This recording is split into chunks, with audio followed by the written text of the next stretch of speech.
Hey everyone, tonight we're stepping back through time to witness one of the most extraordinary encounters in human history. Picture this, two completely different species of humans meeting face to face in the forests of Europe and the Middle East. One group, our direct ancestors, venturing out of Africa for the first time. The other, the mysterious Neanderthals, who had been thriving in Europe for hundreds of thousands of years.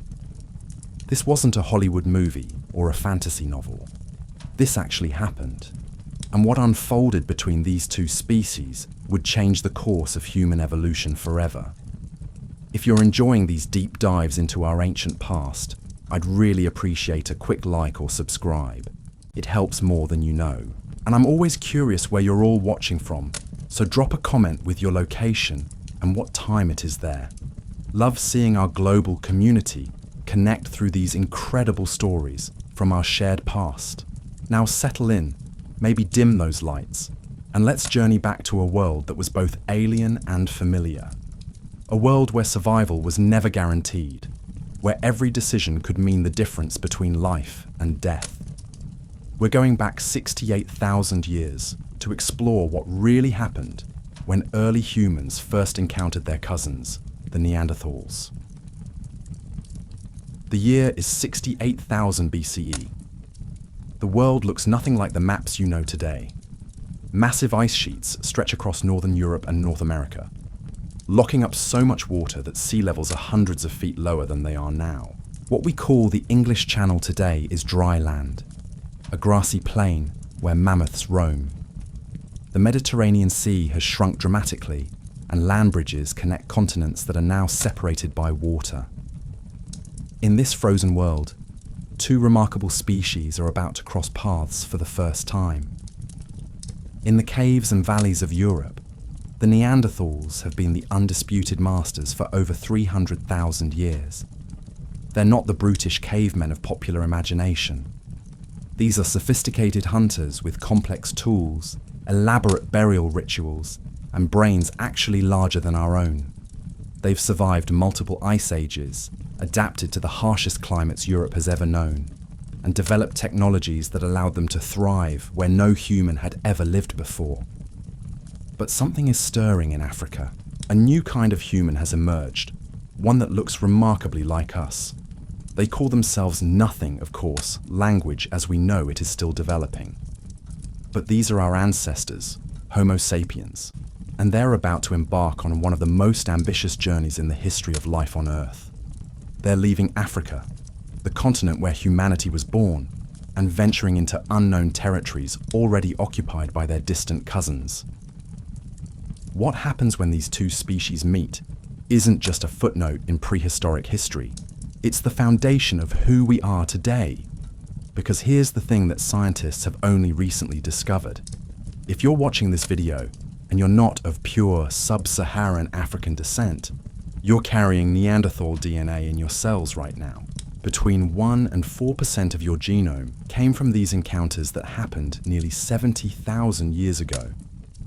But how did our ancestors even survive long enough to meet the Neanderthals? The journey out of Africa wasn't a casual migration. It was a desperate escape from catastrophic climate change, a series of droughts and volcanic eruptions that nearly drove our species to extinction. Scientists estimate that the entire human population may have dropped to as few as 2,000 individuals. We came closer to vanishing forever than any other species that eventually conquered the planet. The survivors who made it out of Africa weren't just lucky, they were different. They had developed something that gave them an edge, not just over the environment, but eventually over every other human species they would encounter. Some scientists call it behavioral modernity, others call it the cognitive revolution. But what it really meant was that these humans had learned to think, communicate, and cooperate in ways that had never existed before. They created art, not just simple drawings, but complex symbolic representations that could convey abstract ideas across generations. They developed sophisticated tools, not just sharp stones, but composite weapons with multiple parts, each crafted for a specific purpose. They formed larger social groups held together by shared beliefs, stories, and rituals that created bonds stronger than blood. And perhaps most importantly, they had language. Not just the basic communication that other animals possess, but true language capable of discussing things that didn't exist, planning for future events, and sharing knowledge across vast networks of people who had never met. This wasn't just an evolutionary advantage. It was a revolution that would reshape the entire planet. The first groups to leave Africa followed the coastlines, island hopping through what is now Yemen, Oman, and India. The sea levels were so much lower that many of these islands were connected by land bridges or separated by narrow straits that could be crossed with simple boats. These early pioneers were excellent seafarers, capable of navigating open water and establishing settlements on remote islands. Archaeological evidence shows they reached Australia by at least 50,000 years ago, a journey that required multiple ocean crossings and sophisticated planning. Think about what this means. These weren't desperate refugees stumbling blindly into new territory. These were skilled explorers with the technology and social organization to mount expeditions across thousands of miles of unknown terrain. But the real prize lay to the north. Europe and Asia represented vast territories rich in resources, but they came with a challenge that would test every adaptation our species had developed. These lands were already occupied, and the occupants weren't about to give them up without a fight. The Neanderthals had been perfecting their survival strategies for hundreds of thousands of years. They had stocky, powerful bodies designed for the cold. Their massive muscle mass generated heat even in sub-zero temperatures. Their large noses warmed frigid air before it reached their lungs. Their brains, larger than ours, had developed detailed knowledge of European landscapes, seasonal patterns, and animal behaviors that took millennia to acquire. They weren't primitive. Recent discoveries have shattered every stereotype about Neanderthal intelligence. They controlled fire with precision, created complex stone tools that required dozens of precise strikes to produce, and hunted massive animals like woolly rhinoceros and cave bears using sophisticated strategies. They buried their dead with flowers and personal possessions, suggesting they had concepts of an afterlife. They created jewelry from eagle talons and shells, indicating symbolic thinking and possibly even trade networks spanning hundreds of miles. Some Neanderthal sites show evidence of what can only be called art. Hand stencils on cave walls, abstract patterns carved into stone, pigments processed for body painting. They weren't just surviving in Ice Age Europe. They were creating culture, meaning, and beauty in one of the harshest environments humans had ever attempted to inhabit. So when our ancestors first encountered these cousins, it wasn't David meeting Goliath. It was the meeting of two highly sophisticated human species, each adapted to different challenges, each carrying the accumulated wisdom of hundreds of thousands of years of evolution and cultural development. The first meetings probably weren't dramatic confrontations. More likely, they were cautious observations from a distance. A Neanderthal hunting party, spotting strange footprints that were somehow familiar but different. A group of modern humans catching sight of stocky figures moving through the forest with a gait that was almost but not quite like their own. Both species would have recognized something unsettling. These weren't the animals they were used to hunting or avoiding. These were something else, something that walked upright, used tools, controlled fire, and showed clear signs of intelligence. They were looking at themselves, but in a distorted mirror that reflected both similarity and profound difference. The initial reactions were probably mixed. Curiosity warred with caution. Some groups may have attempted peaceful contact, drawn by the obvious advantages that cooperation between intelligent species could provide. Others likely saw only competition for resources that were already scarce in the challenging Ice Age environment. What we know for certain is that these meetings happened repeatedly across thousands of years and thousands of miles. From the caves of Spain to the steppes of Central Asia, from the forests of Germany to the mountains of the Caucasus, modern humans and Neanderthals encountered each other again and again. and each meeting was a test that would determine not just the fate of individuals or tribes, but the future of human evolution itself. The Neanderthals had every reason to be confident. They were stronger, more cold-adapted, and intimately familiar with the territories our ancestors were just beginning to explore. Their technology was proven over hundreds of millennia. Their knowledge of European ecosystems was encyclopedic. They had survived multiple ice ages that had driven other species to extinction. But our ancestors brought something different to these encounters. They brought innovation at a pace that had never been seen before in human evolution. Where Neanderthal technology remained relatively stable for hundreds of thousands of years, modern human technology was exploding with new developments every few generations. They brought social networks that spanned continents, allowing them to share innovations, coordinate large-scale hunts, and support each other through disasters that would have wiped out smaller, more isolated groups. They brought art and symbolism that could unite complete strangers under shared beliefs and common purposes. And they brought something else, something that wouldn't become apparent until much later. They brought genetic diversity from their African origins, a broader range of immune responses, and perhaps most importantly, they brought the ability to adapt their behavior and technology rapidly in response to new challenges. The stage was set for one of the most consequential meetings in the history of life on Earth. Two species of humans, each representing different paths that evolution had taken, were about to test their survival strategies against each other in an environment that would challenge everything they thought they knew about what it meant to be human.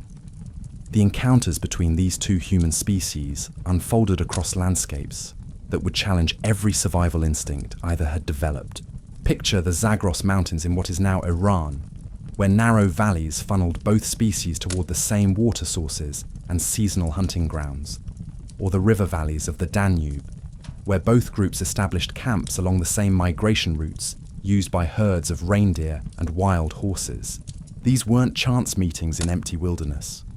Both species were drawn to the same strategic locations by the same survival needs: fresh water, natural shelters, tool-making materials, and the predictable movements of prey animals. The best hunting spots, the most defensible caves, the richest gathering areas for plant foods, these premium real estate locations were exactly where conflict was most likely to occur. But the first encounters were probably more subtle than we might imagine. A Neanderthal family arrives at their traditional seasonal camp to find strange tool fragments scattered around an old fire pit. The stone has been worked in an unfamiliar style, the flake patterns different from anything in their technological tradition. The fire pit itself shows signs of use, but the arrangement of stones follows patterns they don't recognize. Meanwhile, a modern human scouting party discovers cave paintings that predate anything in their cultural memory. The pigments are familiar, red ochre and charcoal, but the hand stencils on the walls are larger, broader than their own. The artistic techniques are sophisticated but alien, suggesting minds that think in ways both similar and fundamentally different from their own. These early signs of each other's presence would have created a tension that rippled through both communities. Here were beings intelligent enough to create art, complex enough to maintain fire, skilled enough to craft tools, yet clearly not part of any known group or alliance. The implications were staggering for peoples whose survival depended on knowing exactly who belonged where in their carefully mapped territories. The first face-to-face encounters likely happened at neutral ground, places where both species came to gather specific resources that couldn't be found elsewhere. Salt deposits, where both groups came to preserve meat and maintain their health. Quarries of high-quality stone, where both species mined the raw materials essential for their tool-making. Sacred sites, perhaps, places of unusual geological formations that both species found spiritually significant. Imagine that moment when a Neanderthal hunter crests a ridge and sees, for the first time, a group of modern humans working around a campfire in the valley below. The figures are unmistakably human, bipedal, using tools, communicating with complex vocalizations. But everything about them is wrong. They're too tall, too lean, their limbs too long for the cold climate. Their faces are narrow where his peoples are broad, their brow ridges minimal where his peoples are pronounced. From the modern human perspective, the experience would be equally jarring. These stocky figures moving through the forest are clearly human, but built like no humans they've ever encountered. Massively muscled, adapted for cold in ways that seem almost superhuman. Their tools are expertly crafted, but following design principles that seem ancient, traditional, unchanging. Both groups would face the same fundamental question. Are these potential allies, trading partners, sources of new knowledge and genetic diversity? Or are they competitors, threats to be driven away or eliminated before they can establish permanent footholds in territories that have been home for generations? The answers vary dramatically depending on circumstances, personalities, and the specific pressures each group was facing. Some encounters were undoubtedly peaceful, marked by cautious exchanges of goods, information, and perhaps even individuals. Archaeological evidence suggests periods of coexistence, sites where both species' tools are found in the same layers, indicating they shared the same territories for extended periods. Other meetings were almost certainly violent. Competition for prime hunting grounds during harsh winters could easily escalate into warfare between groups already stretched to their survival limits. The archaeological record shows sites where one species' presence abruptly ends and another's begins, suggesting conflicts that resulted in displacement or elimination of entire communities. But perhaps the most significant encounters were those that led to something unprecedented in human evolution. Interbreeding between species that had been separated for hundreds of thousands of years. This wasn't just casual contact. It represented acceptance, integration, and the creation of hybrid offspring who would carry genetic material from both lineages into the future. The evidence for these intimate reveals that modern humans and Neanderthal relationships is written in our DNA. Genetic analyses interbred multiple times across thousands of years, creating children who survived, reproduced, and passed their mixed heritage down through hundreds of generations to the present day. These weren't isolated incidents, but sustained relationships that occurred across vast geographic ranges. From Spain to Siberia, from the Middle East to Eastern Europe, modern humans and Neanderthals were meeting, interacting, and creating families together. Some of these relationships may have been brief encounters, but others suggest longer-term partnerships, possibly even integration of individuals from one species into the social groups of another. Think about what this means for our understanding of these ancient peoples. These weren't savage primitives, driven purely by territorial instincts. These were sophisticated humans capable of recognizing kinship across species lines, of forming emotional bonds with beings who looked and acted differently from themselves, of creating communities that transcended the biological boundaries that had separated their evolutionary paths for hundreds of millennia. The hybrid children born from these unions faced unique challenges.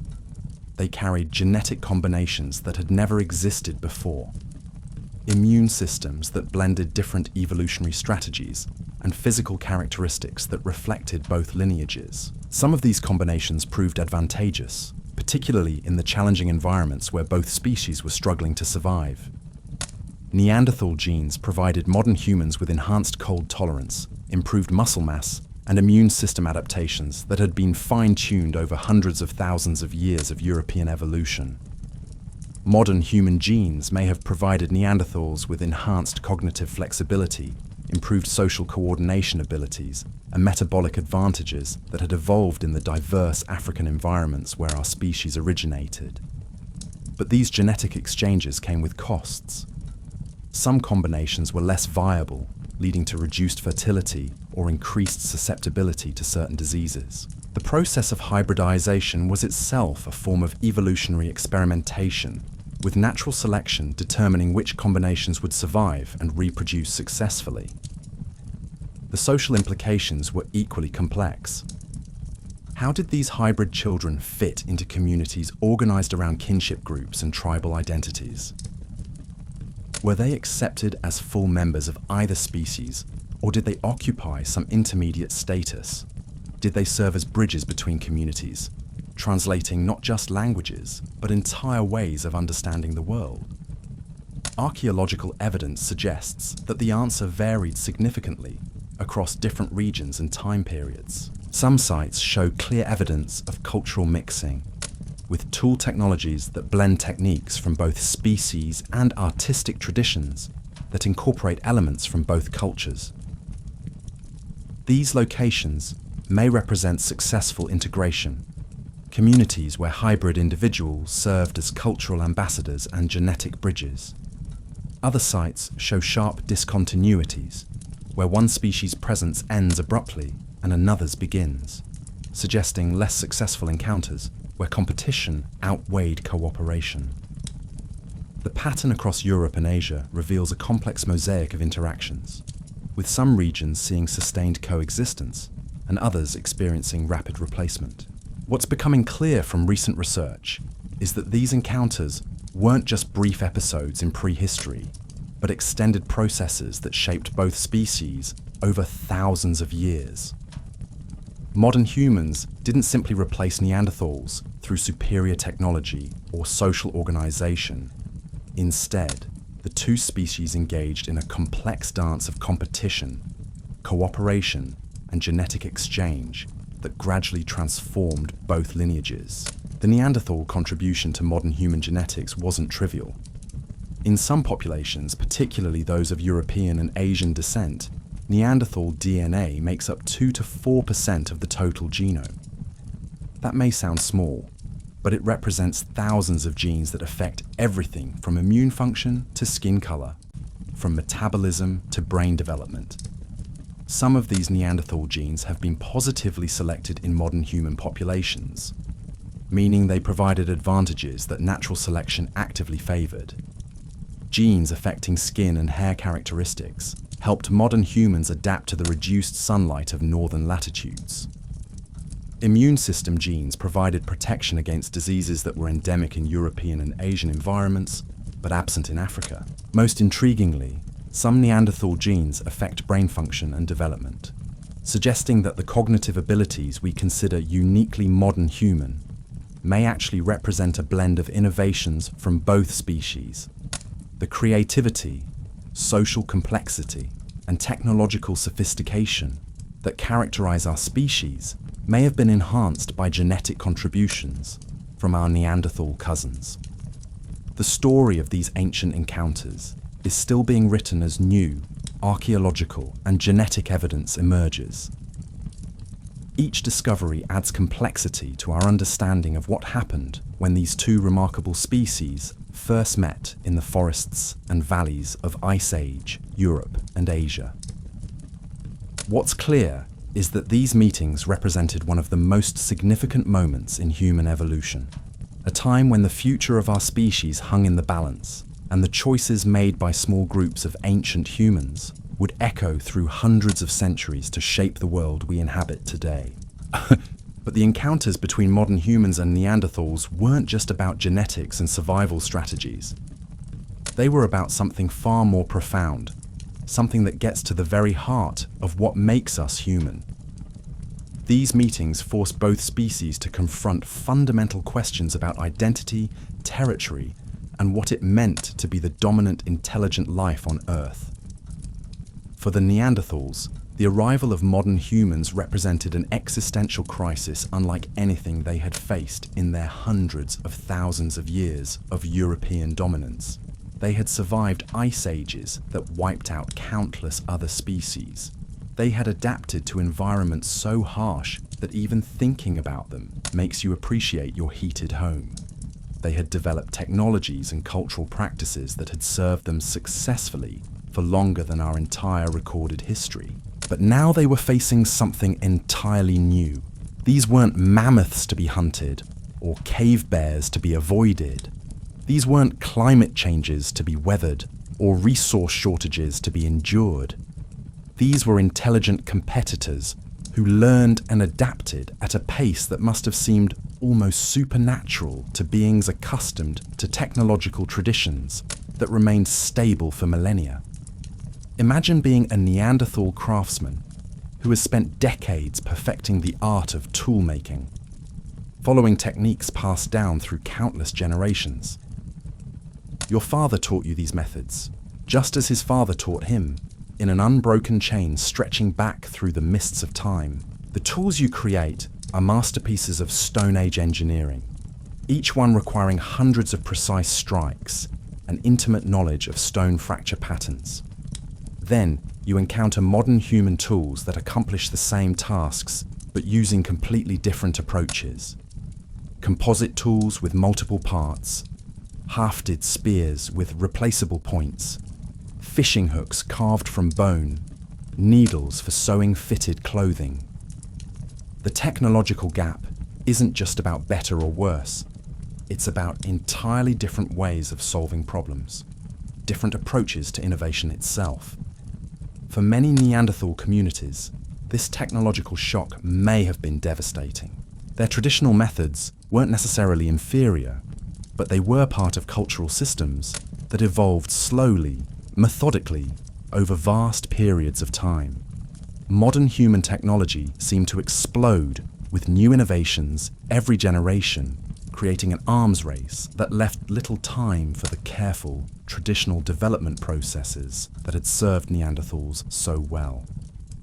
But technology was only part of the challenge. Modern humans brought social innovations that were perhaps even more revolutionary than their tools.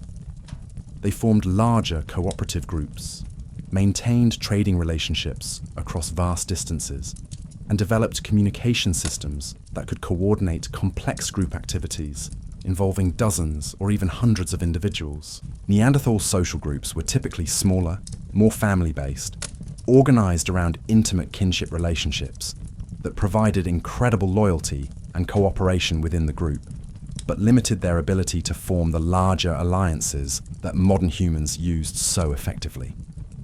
When a Neanderthal band encountered a modern human tribe that outnumbered them 3-1, the outcome was often predetermined regardless of individual strength or skill. The psychological impact of these encounters must have been profound for both species. For Neanderthals, it meant confronting the possibility that they were no longer the apex intelligent life form on their continent. For modern humans, it meant facing beings who were clearly human but alien enough to challenge their assumptions about what humanity could be. Some of the most poignant evidence comes from the final Neanderthal sites, locations where small groups continued to live their traditional lives, even as modern human populations expanded around them. These weren't communities that had been violently displaced, but rather groups that had chosen to maintain their ancestral ways of life, even as the world changed around them. Archaeological evidence from these late Neanderthal sites shows something heartbreaking. Tool technologies that became increasingly sophisticated in the final millennia, as if these last populations were desperately innovating, trying to close the technological gap with their modern human neighbors. Burial practices that became more elaborate, artistic expressions that became more complex, almost as if these final communities were trying to prove their humanity to a world that was leaving them behind. But the story isn't simply one of replacement or extinction.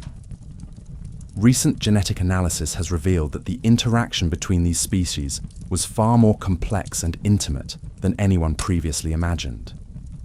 The Neanderthal genes present in modern human populations weren't acquired through a few isolated encounters, but through sustained contact over thousands of years. This suggests something remarkable. Rather than existing in complete isolation or constant warfare, these two species managed to coexist across vast regions for extended periods. They shared territories, exchanged technologies, formed relationships, and created hybrid offspring who were fully integrated into both communities. The evidence points to a gradual blending rather than a sudden replacement. In some regions, Neanderthal populations may have been absorbed into expanding modern human communities through intermarriage and cultural assimilation. In others, modern human groups may have adopted Neanderthal technologies and even cultural practices that proved advantageous in local environments. This process of cultural and genetic exchange created something entirely new. The modern humans who emerged from these encounters weren't the same species that had left Africa. They carried Neanderthal genes that enhanced their cold tolerance, improved their immune systems, and possibly even influenced their cognitive abilities. They had learned Neanderthal hunting techniques, adopted some of their tool-making methods, and incorporated elements of their symbolic and artistic traditions. Similarly, the Neanderthals who interacted with modern humans weren't unchanged by the experience. Late Neanderthal sites show clear evidence of technological innovation, new artistic expressions, and even changes in social organization that may have been influenced by contact with modern human communities. The final chapter of Neanderthal existence is still being written by archaeologists and geneticists who are discovering new evidence every year. What's becoming clear is that the last Neanderthals weren't primitive holdouts clinging to obsolete lifestyles. They were sophisticated people who had adapted their ancient traditions to meet the challenges of a rapidly changing world.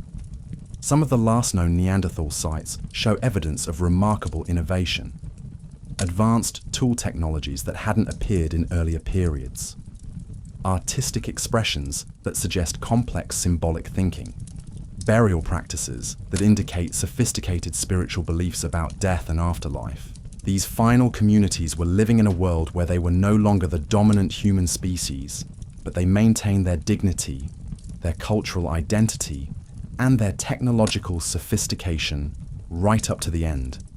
They weren't defeated by superior competitors, so much as they were absorbed into a larger human story that included both their genetic heritage and their cultural contributions. The last known Neanderthal sites date to around 28,000 years ago in remote areas of Spain and Portugal, where small populations managed to survive long after modern humans had become dominant across most of Europe and Asia. These weren't refugees hiding in marginal territories, but communities that had chosen to maintain their traditional ways of life in landscapes they knew intimately. When these final Neanderthal communities disappeared, they didn't vanish completely.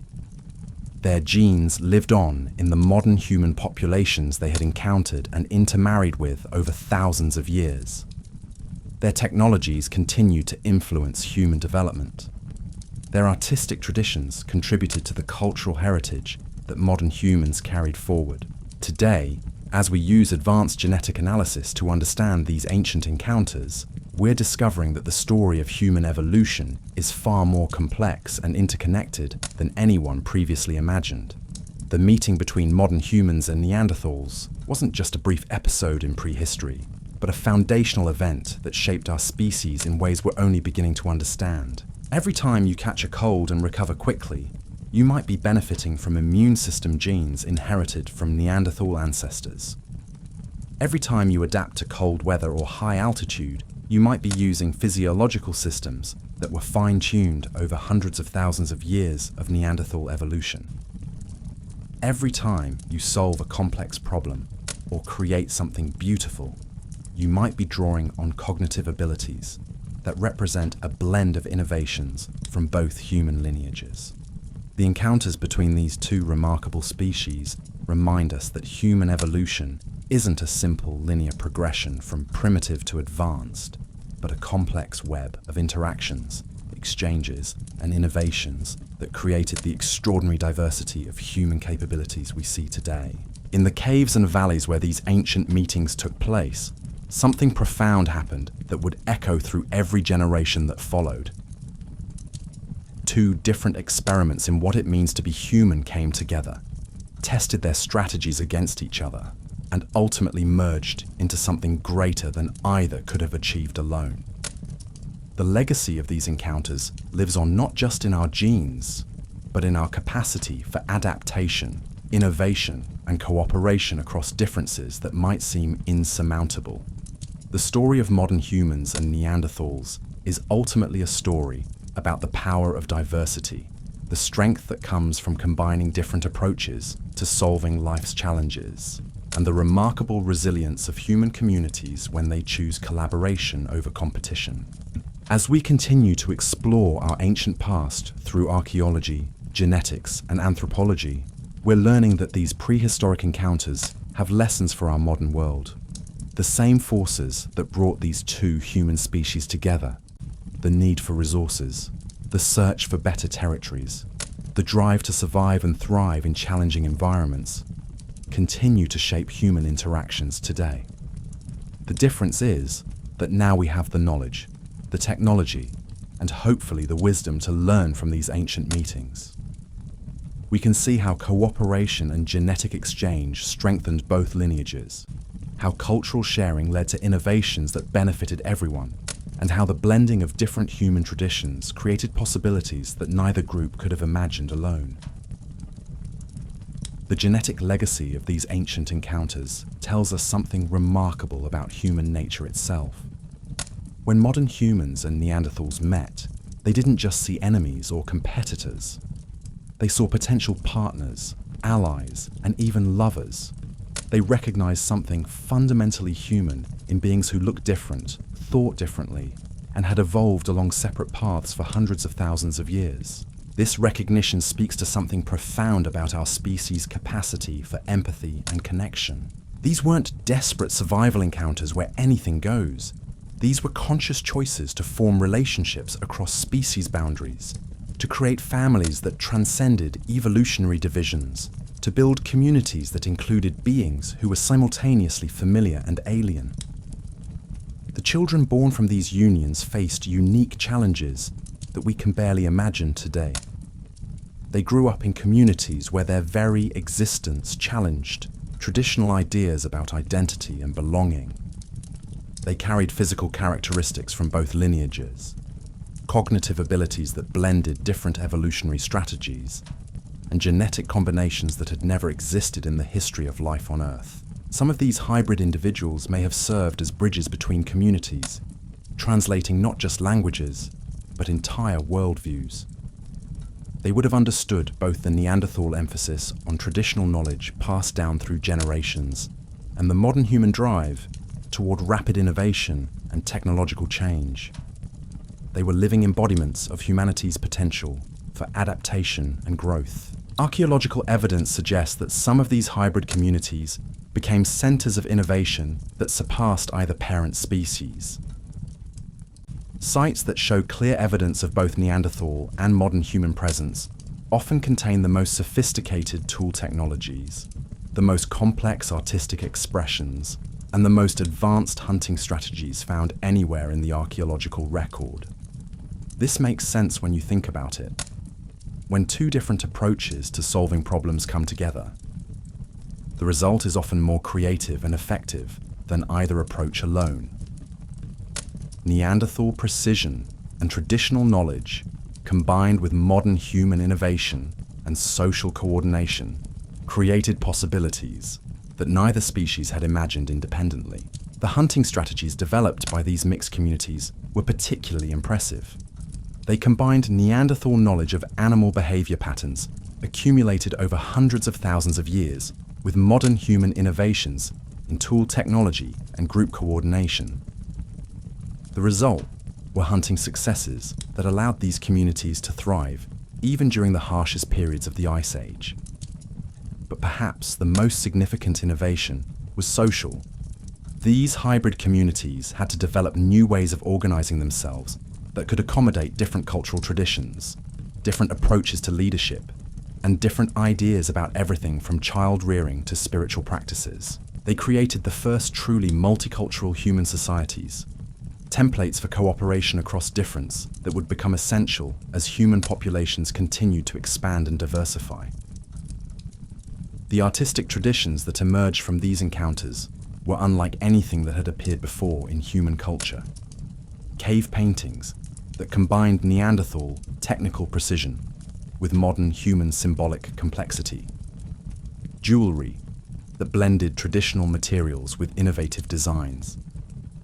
musical instruments that incorporated knowledge from both technological traditions. These weren't just aesthetic achievements. They were communications technologies that allowed these mixed communities to maintain their complex identities and pass their blended heritage down to future generations. A cave painting wasn't just decoration. It was a library, a history book, and a spiritual text, all combined into one permanent record that could survive long after the artists themselves were gone. The spiritual implications of these encounters were equally profound.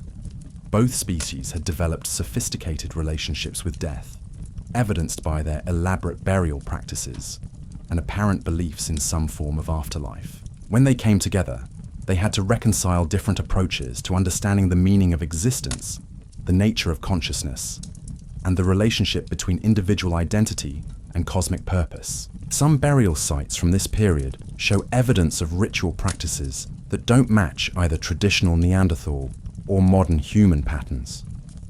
These may represent new spiritual traditions developed specifically by hybrid communities, belief systems that incorporated insights from both evolutionary lineages into something entirely unprecedented. The technological fusion that occurred during these encounters laid the groundwork for innovations that would eventually transform human civilization. Composite tools that combined multiple materials and manufacturing techniques, standardized production methods that allowed tools to be created efficiently and shared across communities, storage technologies that allowed surplus resources to be preserved for lean periods. Most importantly, these communities developed information storage and transmission systems that could preserve knowledge across generations more effectively than either parent species had managed independently. They created the first libraries, the first schools, the first systematic approaches to ensuring that hard-won insights about survival and innovation wouldn't be lost when individuals died. The military innovations were equally significant. These mixed communities faced threats from multiple directions, not just environmental challenges and animal predators, but potentially hostile groups from both parent species who might view their hybrid nature as threatening or unnatural. They had to develop defensive strategies that could protect relatively small communities against larger, more homogeneous groups. The solutions they developed were brilliant.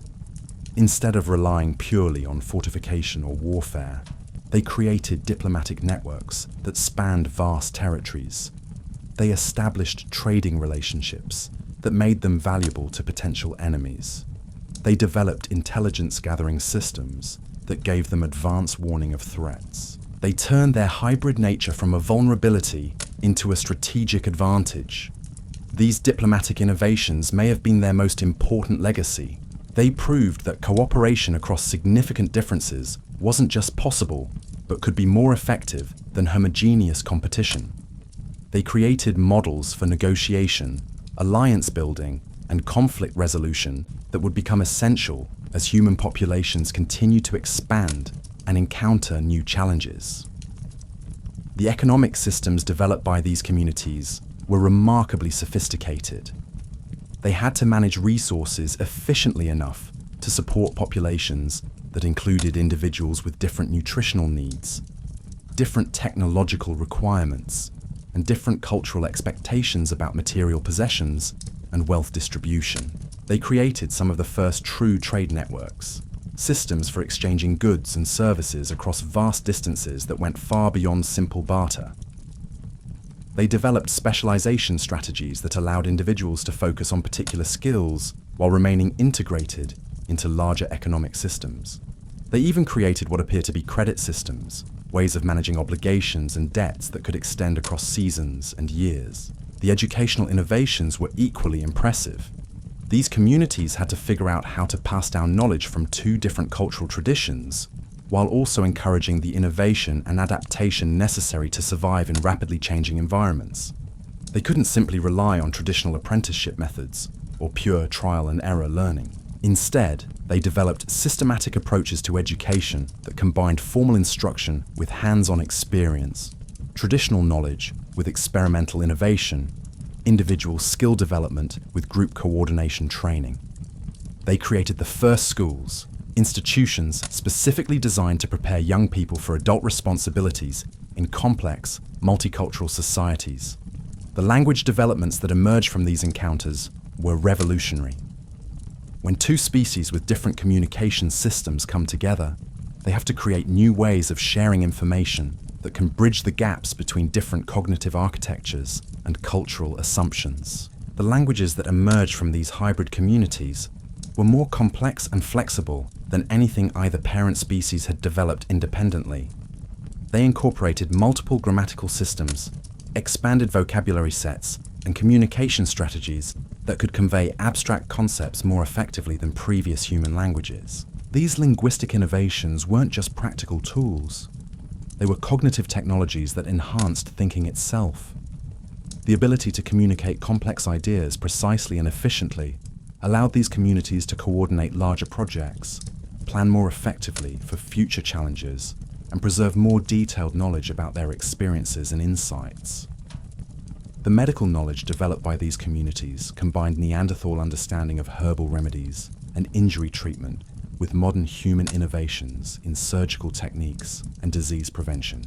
They created the first comprehensive healthcare systems, approaches to maintaining community health that went beyond treating individual illnesses to preventing disease outbreaks and managing public health challenges. Some burial sites from this period show evidence of individuals who survived injuries and illnesses that would have been fatal in earlier periods, healed fractures that required sophisticated splinting techniques, dental work that suggests primitive but effective oral surgery, even possible evidence of brain surgery, trepanation procedures that were performed successfully enough for patients to survive and heal.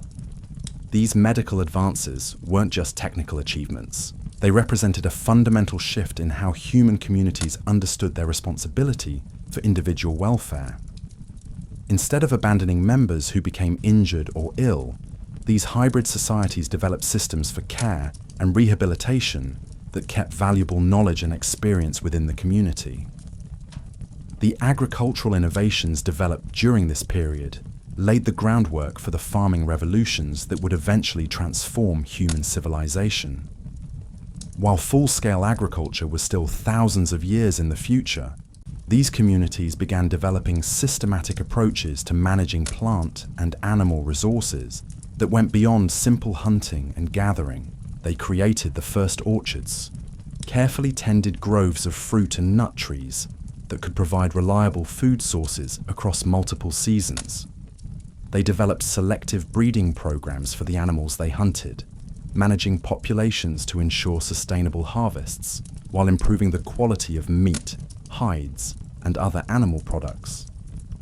Most importantly, they began developing the social organizations necessary to coordinate these long-term resource management projects.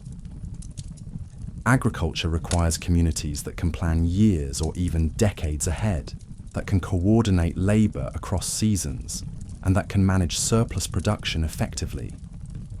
These hybrid communities created the first templates for agricultural societies. The artistic and cultural achievements of these encounters continued to influence human development long after the communities themselves had vanished or been absorbed into larger populations. The aesthetic traditions they created, the symbolic systems they developed, the narrative frameworks they used to understand their place in the world, all of these innovations became part of the cultural heritage that modern humans carried forward into new territories and new challenges. Cave art from this period shows a sophistication and complexity that wouldn't be seen again for thousands of years. Not just realistic depictions of animals and hunting scenes, but abstract representations of concepts like time, causation, and spiritual transformation. These weren't just pictures, they were philosophical texts rendered in visual form. The musical traditions that emerged were equally sophisticated. Archaeological evidence suggests these communities developed the first complex musical instruments, devices capable of producing multiple tones and rhythmic patterns that could convey emotional and spiritual information across great distances. Music became a technology for maintaining social cohesion across the vast territories these communities inhabited. The storytelling traditions they created served multiple functions simultaneously. Entertainment, certainly, but also education, historical preservation, spiritual instruction, and social bonding. The stories told around campfires weren't just amusing diversions, but comprehensive information systems that could preserve crucial knowledge about survival, cooperation, and meaning across generations. These cultural innovations were essential for maintaining community identity across the vast territories these hybrid populations eventually came to inhabit. As they spread across Europe and Asia, they needed ways to maintain connections with distant relatives, to preserve shared values and practices, and to ensure that innovations developed in one location could be transmitted to communities thousands of miles away. The legacy of these ancient encounters extends far beyond the genetic material we carry in our cells today.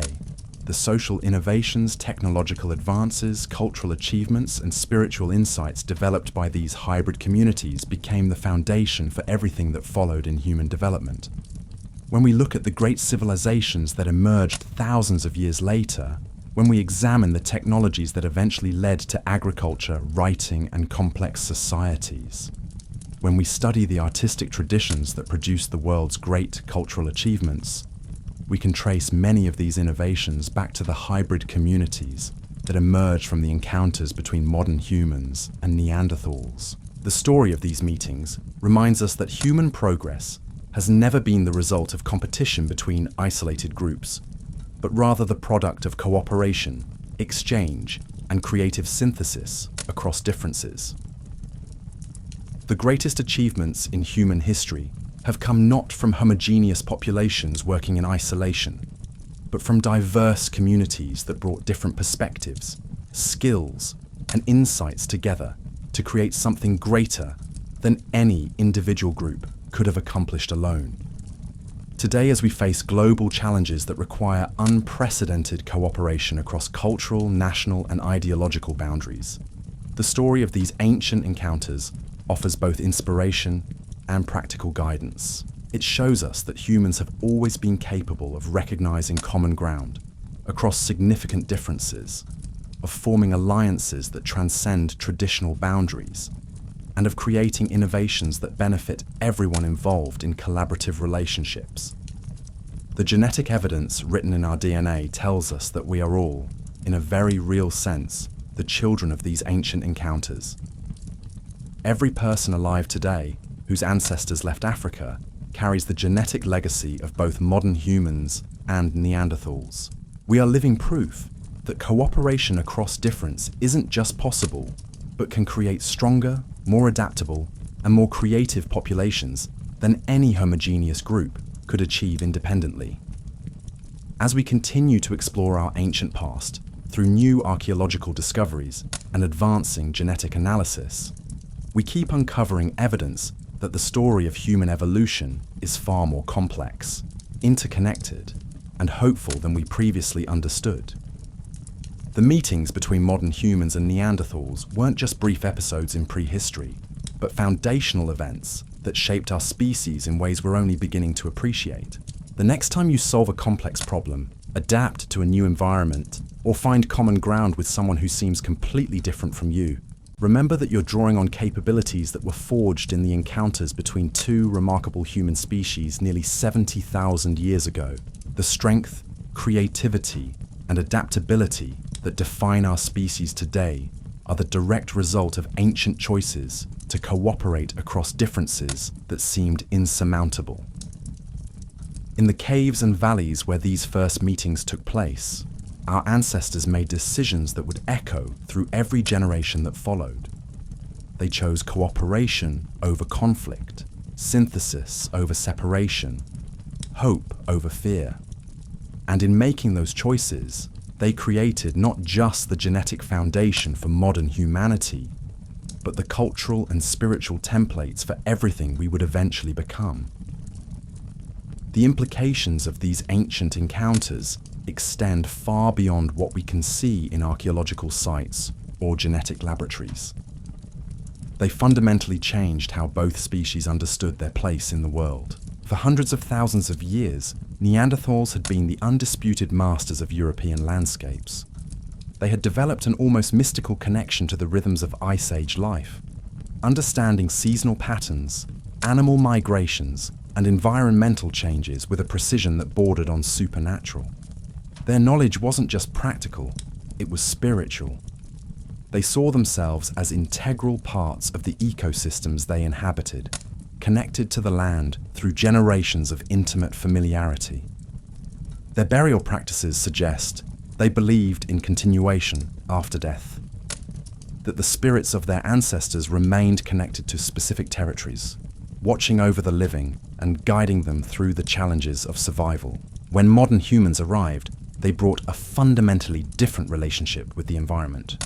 Where Neanderthals saw themselves as part of natural systems, modern humans increasingly saw themselves as separate from and potentially superior to the natural world. They didn't just adapt to environments, they actively modified them to suit their needs. This difference in worldview created tensions that went far deeper than simple competition for resources. These were conflicts between entirely different philosophies about what it meant to be human, about the relationship between consciousness and nature, about the responsibilities that come with intelligence and tool use. Some modern human groups may have found Neanderthal environmental philosophy appealing, especially when they encountered the sophisticated ecological knowledge that had allowed Neanderthals to thrive in challenging environments for so long. The idea of living in harmony with natural systems, of seeing themselves as caretakers rather than conquerors, may have resonated with modern human groups who were still learning to navigate unfamiliar territories. Conversely, some Neanderthal groups may have been attracted to modern human approaches that offered greater control over environmental challenges. The ability to modify landscapes through controlled burning, to create artificial shelters that could withstand extreme weather, to develop storage systems that could buffer against seasonal shortages. These innovations represented a kind of security that traditional Neanderthal methods couldn't always provide. The children born from unions between these species inherited not just genetic material from both lineages, but also conflicting worldviews that they somehow had to reconcile. They grew up understanding both the Neanderthal emphasis on integration with natural systems and the modern human drive toward environmental control and modification. These hybrid individuals may have developed the first truly sustainable approaches to human environmental interaction. They understood both the deep ecological knowledge necessary to work with natural systems and the innovative technologies needed to enhance human security and comfort. They could see both the wisdom of traditional conservation practices and the potential benefits of carefully managed environmental modification. Archaeological evidence from sites associated with these hybrid populations shows a sophistication in environmental management that surpassed either parent species.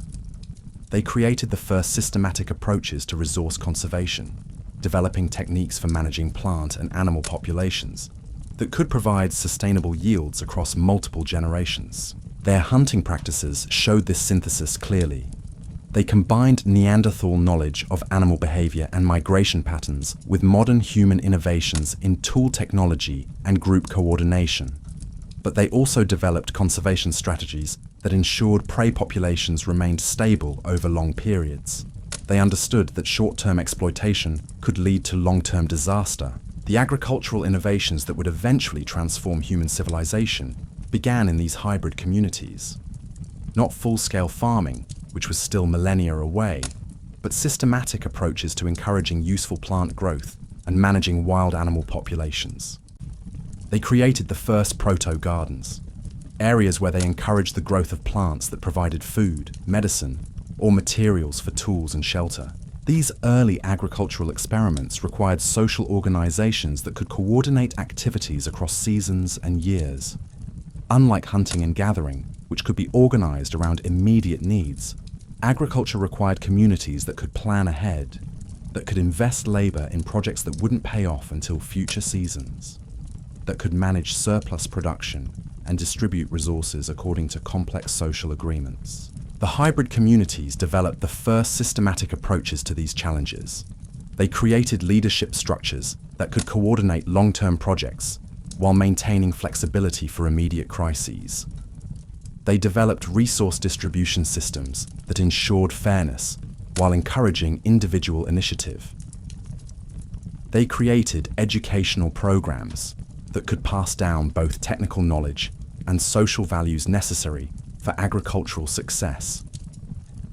But perhaps their most important innovation was the development of conflict resolution systems that could handle disputes without destroying community cohesion. When you're managing long-term agricultural projects, you can't afford to have communities split apart every time there's a disagreement about resource allocation or work responsibilities. These hybrid communities developed the first formal systems for negotiation, mediation, and community decision-making. They created processes for handling disputes that focused on finding solutions that worked for everyone rather than determining winners and losers. They understood that in small communities dependent on cooperation for survival, maintaining relationships was more important than being right about individual disputes. The spiritual traditions that emerged from these encounters were equally innovative. Both parent species had developed sophisticated relationships with death and apparent beliefs in some form of continuation after physical life ended. But when they came together, they had to reconcile very different approaches to understanding consciousness, identity, and cosmic purpose. Neanderthal spiritual practices seem to emphasize connection to specific landscapes and ancestral continuity. Their burial sites suggest they believed the dead remained connected to particular territories, continuing to influence the living through spiritual presence tied to familiar places. Their artistic expressions often focused on animals and natural phenomena, suggesting spiritual systems centered on environmental relationships. Modern human spiritual practices showed more emphasis on abstract symbolism and portable spiritual technologies. Their art included more geometric patterns and symbolic representations that weren't tied to specific landscapes.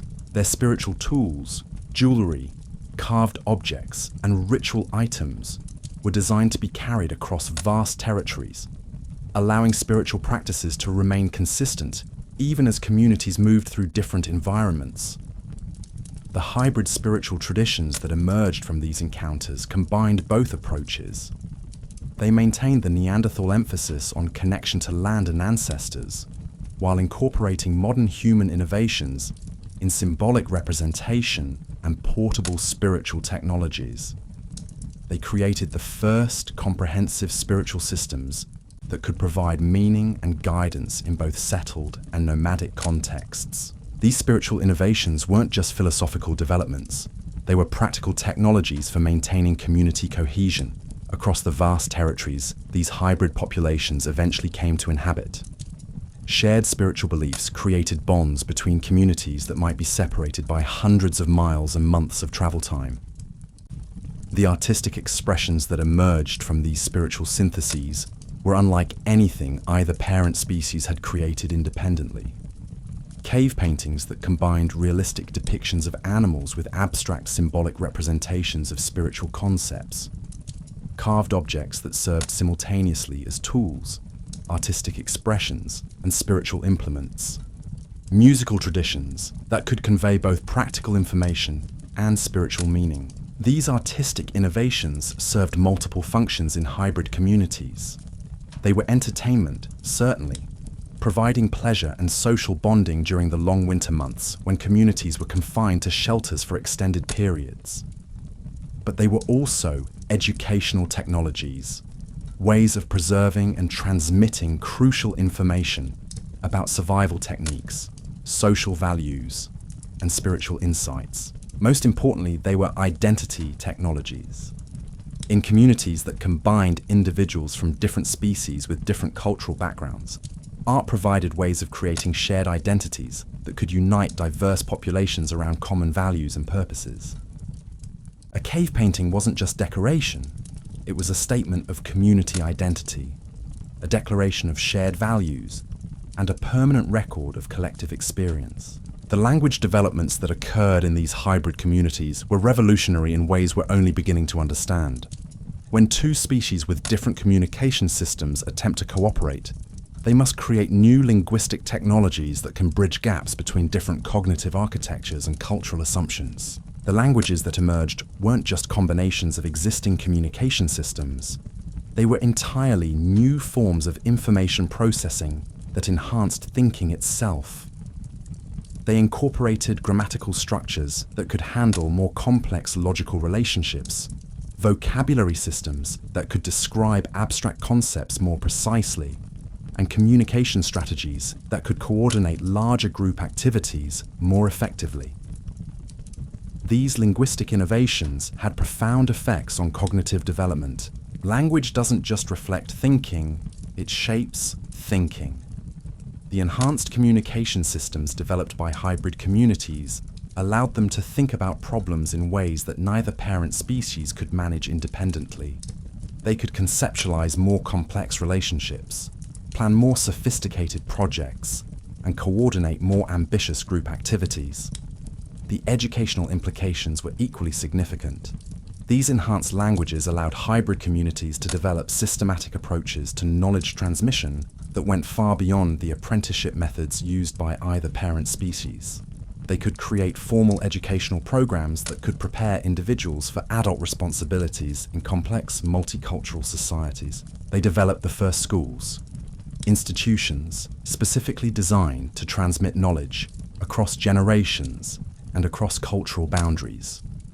These weren't just practical training programs, but comprehensive educational systems that included technical skills, social values, spiritual insights, and cultural traditions from both parent species. The medical knowledge that developed in these communities combined Neanderthal understanding of herbal remedies and injury treatment with modern human innovations in surgical techniques and disease prevention. But the synthesis went beyond simply combining existing knowledge.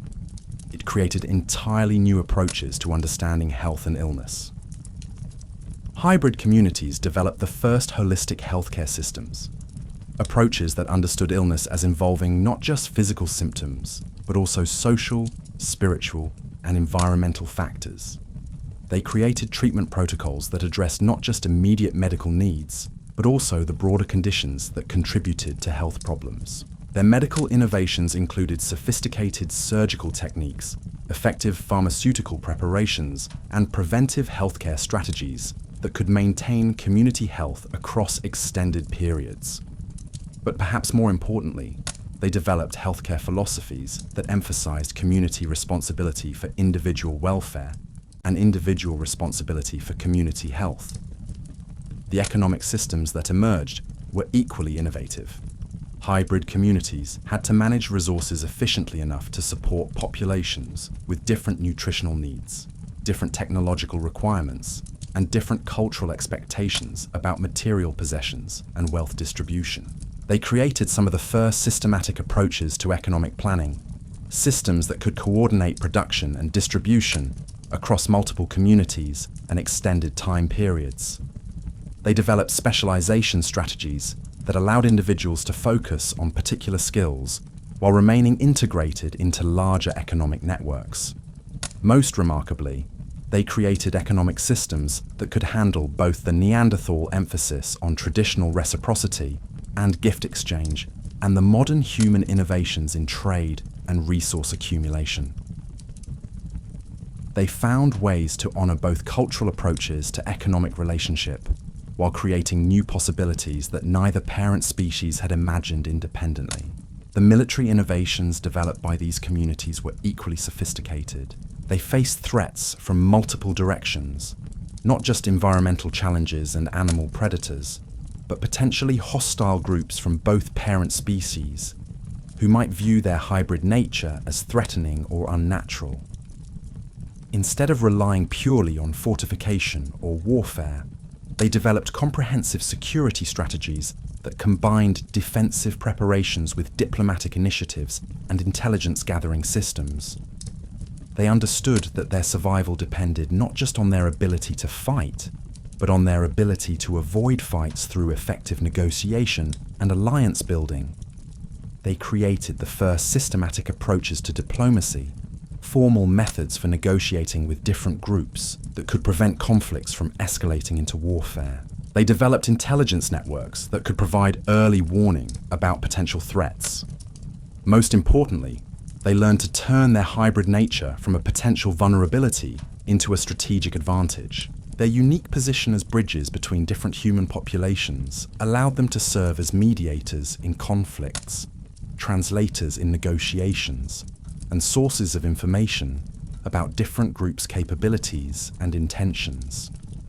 They became essential intermediaries in the complex political relationships that developed as human populations expanded across Europe and Asia. The technological fusion that occurred in these communities laid the groundwork for innovations that would eventually transform human civilization. They developed the first systematic approaches to innovation itself, formal methods for combining different technological traditions and creating new solutions to persistent problems. Their tool-making techniques combined Neanderthal precision and traditional knowledge with modern human creativity and rapid adaptation. They created the first standardized production methods, approaches that could ensure consistent quality while encouraging individual innovation and improvement. Most importantly, they developed information storage and transmission systems that could preserve technological knowledge across generations more effectively than either parent species had managed independently. They created the first technical libraries, systematic collections of information about manufacturing techniques, material properties, and design principles. These technological innovations weren't just practical achievements. They represented fundamental changes in how human communities understood the relationship between knowledge and survival. Instead of relying on individual expertise that could be lost when particular individuals died, they created community knowledge systems that could preserve crucial information across multiple generations. The legacy of these ancient encounters lives on in ways we're only beginning to understand.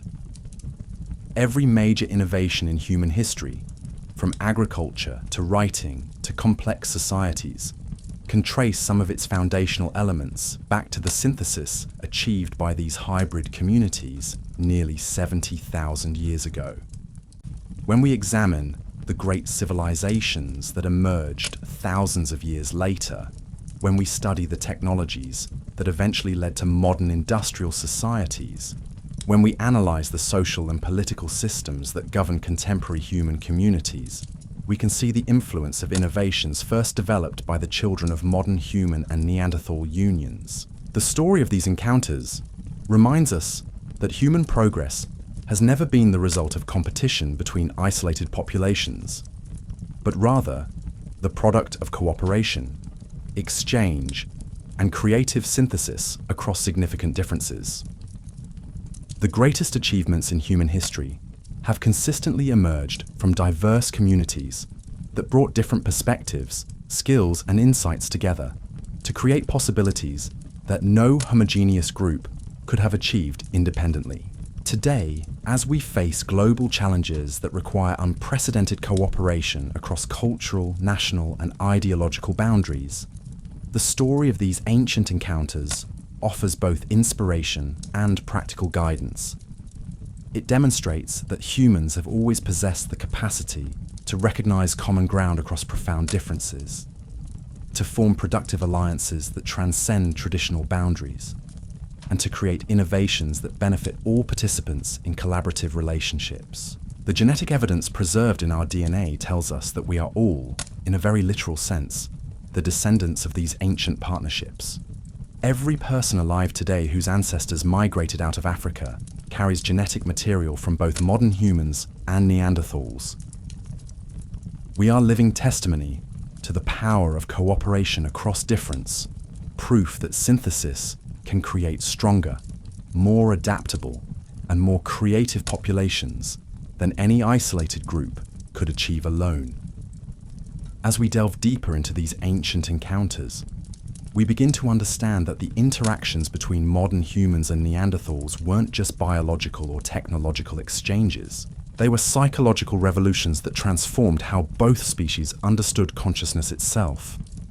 For the first time in the history of life on Earth, two different forms of human intelligence were forced to recognize, evaluate, and ultimately integrate their approaches to thinking, problem-solving, and understanding reality. Imagine the cognitive shock of these first encounters. A Neanderthal hunter, whose people had developed mental maps of European territories so detailed they bordered on the supernatural, suddenly confronting beings who thought about space and navigation in completely different ways. Modern humans didn't just memorize landscapes, they created portable symbolic representations. Maps carved into bone, directional markers that could be carried across vast distances, abstract representations of terrain that allowed them to navigate territories they had never seen before. From the modern human perspective, encountering Neanderthals' spatial intelligence must have been equally jarring. These stocky beings possessed an almost mystical connection to their environments, able to predict weather patterns weeks in advance, track individual animals across hundreds of square miles, and locate resources with a precision that seemed to border on telepathy. Their knowledge wasn't stored in external symbols, but was embedded so deeply in their cognitive architecture that it became almost instinctual. The children born from unions between these species inherited both forms of spatial intelligence. They could read landscapes with Neanderthal precision, while creating the symbolic representations that allowed modern humans to navigate unfamiliar territories. These hybrid individuals became the first true explorers, able to venture into unknown regions with confidence because they combined intuitive environmental reading with systematic navigation techniques. But spatial intelligence was only one aspect of the cognitive fusion occurring in these communities. The two species had evolved fundamentally different approaches to memory, learning, and knowledge transmission. Neanderthals had developed what we might call embodied knowledge systems. Their skills were learned through intensive apprenticeships that could last decades, creating expertise so profound it became almost unconscious. A master Neanderthal toolmaker didn't just know how to create perfect stone implements. The knowledge was embedded in muscle memory, spatial reasoning, and intuitive understanding of material properties. Modern humans had developed what we might call externalized knowledge systems. They created tools for thinking, symbolic representations that could store information outside individual minds and transmit it across vast networks of people who had never met. Their knowledge was more portable, more easily shared, but perhaps less deeply embedded in individual consciousness. The hybrid communities had to develop educational systems that could handle both approaches simultaneously. They created apprenticeship programs that honored the Neanderthal emphasis on deep, embodied learning while incorporating modern human innovations in symbolic representation and knowledge sharing. The result were educational methodologies that produced individuals with unprecedented cognitive capabilities. These hybrid learners could achieve the profound expertise that characterized Neanderthal mastery, while maintaining the cognitive flexibility that allowed modern humans to adapt rapidly to new challenges. They developed what we might call metacognitive abilities, consciousness about consciousness itself, understanding not just how to think, but how to think about thinking. The artistic expressions that emerged from these cognitive syntheses were revolutionary. Neanderthal art had emphasized realistic representation and technical precision. Their cave paintings showed animals with anatomical accuracy that wouldn't be matched again for thousands of years. Their carved objects demonstrated mastery of three-dimensional form that required both artistic vision and technical expertise. Modern human art had emphasized symbolic representation and abstract meaning. Their paintings included geometric patterns that represented concepts rather than objects. Their carved objects often served multiple functions simultaneously, combining practical utility with symbolic significance and aesthetic beauty. The art created by hybrid communities combined both traditions while transcending the limitations of either. They created realistic representations that also carried complex symbolic meanings. Animals painted with Neanderthal anatomical precision, but positioned in arrangements that told stories about spiritual transformation, seasonal cycles, and community relationships. These artistic innovations weren't just aesthetic achievements, they were cognitive technologies that enhanced thinking itself. Creating art that combined realistic representation with abstract symbolism required cognitive abilities that neither parent species had developed independently. It demanded simultaneous attention to concrete details and abstract relationships, technical precision and creative innovation, individual expression and community meaning. The spiritual implications were equally profound. Both species had developed sophisticated relationships with consciousness, death, and meaning, but their approaches were fundamentally different. Neanderthals' spiritual practices seemed to emphasize direct experience and embodied connection to natural systems. Their burial rituals suggested beliefs in spiritual continuation that remained tied to specific landscapes and ancestral territories. Modern human spiritual practices showed more emphasis on abstract symbolism and portable spiritual technologies. Their rituals could be performed in any location using symbolic objects and representations. Their spiritual beliefs seemed more focused on universal principles that transcended specific environments or territories. The spiritual systems developed by hybrid communities had to reconcile these different approaches while creating something that could provide meaning and guidance for people who carried genetic and cultural heritage from both traditions.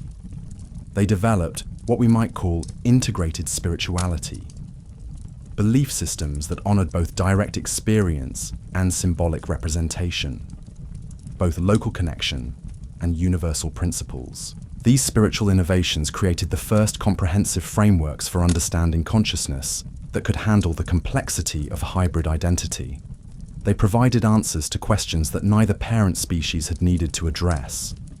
What does it mean to carry genetic material from multiple human lineages? How do you honor ancestral traditions when your ancestors evolved along different paths? How do you find spiritual meaning in an identity that transcends traditional species boundaries? The solutions they developed were remarkably sophisticated.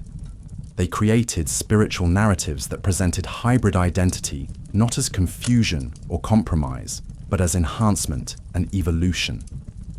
They developed rituals that could honor multiple ancestral traditions simultaneously, while creating new meanings that emerged from their synthesis. Most importantly, they created spiritual technologies that could maintain community cohesion across populations that included individuals with very different genetic backgrounds, cognitive styles, and cultural preferences. They understood that spiritual systems had to provide both individual meaning and community identity, both personal guidance and social coordination. The language developments in these communities went far beyond simple communication improvements. They created the first meta-languages, communication systems that could describe and analyze language itself. This wasn't just practical necessity, though it certainly served practical functions in communities where people with different cognitive architectures needed to coordinate complex activities. It was also philosophical innovation. For the first time in the history of consciousness, beings were developing systematic ways to think about thinking, to communicate about communication, to analyze the very processes that made analysis possible. They were creating the cognitive tools that would eventually lead to philosophy, mathematics, and science. These metalinguistic abilities had profound effects on problem-solving capabilities. When you can think systematically about thinking itself, you can develop more effective strategies for handling complex challenges. You can analyze your own cognitive processes, identify areas where your thinking might be limited or biased, and develop techniques for enhancing mental performance. The hybrid communities became the first systematic innovators, groups that didn't just create new solutions to immediate problems, but developed methodologies for innovation itself. They understood that the ability to create new ideas was itself a skill that could be learned, practiced, and improved. The educational systems they developed reflected this understanding. Instead of simply transmitting existing knowledge, they created learning environments that enhanced cognitive capabilities themselves. They developed techniques for improving memory, attention, reasoning, and creativity. They created the first systematic approaches to intellectual development. The social innovations required to manage these cognitively enhanced communities were equally remarkable. When you have populations that include individuals with different cognitive strengths, different learning styles, and different approaches to problem solving, traditional leadership structures become inadequate. Hybrid communities developed the first systematic approaches to cognitive diversity management. They created organizational structures that could utilize different types of intelligence effectively while maintaining community cohesion and shared purpose. They developed leadership systems that could coordinate between individuals whose minds worked in fundamentally different ways. These social innovations required unprecedented levels of psychological sophistication. Community leaders had to understand not just what people were thinking, but how they were thinking. They had to recognize when cognitive differences were creating communication problems and develop strategies for bridging those gaps. They created the first systematic approaches to conflict resolution that took cognitive diversity into account. Instead of assuming that disagreements were simply matters of different opinions, they developed techniques for identifying when conflicts emerged from different ways of processing information and different approaches to reasoning itself. The economic implications of these cognitive innovations were transformative. When you have populations with enhanced problem-solving abilities, expanded memory systems, and improved communication capabilities, the possibilities for economic coordination expand dramatically. Hybrid communities could plan more complex projects, coordinate larger groups, and manage more sophisticated resource distribution systems. They developed the first systematic approaches to economic optimization, methods for organizing production and distribution that took advantage of cognitive diversity while ensuring fairness and sustainability. They understood that different individuals had different economic capabilities and developed systems that could utilize those differences effectively while maintaining social cohesion. Most importantly, they created economic systems that could handle both material and intellectual resources. They understood that knowledge itself was a form of wealth that could be produced, accumulated, and exchanged. They developed the first systematic approaches to intellectual property, methods for ensuring that innovations could be shared for community benefit, while providing appropriate recognition and rewards for individual creativity. The military innovations developed by these cognitively enhanced communities were equally sophisticated. Traditional warfare had relied primarily on physical strength, numerical superiority, and basic tactical coordination. Hybrid communities had access to cognitive capabilities that allowed them to develop military strategies of unprecedented complexity. They created the first systematic approaches to intelligence gathering, methods for collecting, analyzing, and utilizing information about potential threats and opportunities. They developed communication systems that could coordinate military activities across vast distances and extended time periods. They created logistical systems that could support military operations far more complex than anything either parent species had attempted. But perhaps their most important military innovation was the development of diplomatic strategies that could prevent conflicts from occurring in the first place. Their enhanced communication abilities and psychological sophistication allowed them to develop negotiation techniques that could resolve disputes before they escalated into warfare. They understood that their cognitive advantages were most effective when used for coordination and cooperation rather than competition and conflict. They developed military capabilities primarily as defensive measures, while focusing their primary energies on building alliances and preventing conflicts through effective diplomacy. The technological implications of these cognitive enhancements were revolutionary. With improved problem-solving abilities, enhanced memory systems, and better communication capabilities, hybrid communities could develop technologies of unprecedented sophistication. They created the first systematic approaches to technological development, methods for identifying problems, generating solutions, and implementing innovations effectively. They developed manufacturing techniques that combined Neanderthal precision and traditional knowledge with modern human creativity and rapid adaptation. They created quality control systems that could ensure consistent production while encouraging individual innovation and improvement. They developed maintenance protocols that could keep complex technologies functioning effectively across extended periods. Most importantly, they created innovation systems that could accelerate technological development while maintaining social stability. They understood that rapid technological change could be disruptive to community relationships and developed methods for managing innovation that enhanced community capabilities while preserving social cohesion. The environmental implications were equally significant. With enhanced cognitive capabilities, hybrid communities could understand ecological relationships with unprecedented sophistication. They developed the first systematic approaches to environmental management, methods for utilizing natural resources sustainably while maintaining ecosystem health. They created agricultural techniques that combine traditional ecological knowledge with innovative farming methods. They developed resource management strategies that could provide for immediate needs while ensuring long-term sustainability. They created conservation protocols that could protect essential resources while allowing for community growth and development. But perhaps their most important environmental innovation was the development of integrated approaches to human-environment relationships. Instead of seeing themselves as separate from or superior to natural systems, they developed ways of understanding human communities as integral parts of larger ecological networks. They created lifestyle technologies that could provide human comfort and security while maintaining ecological balance.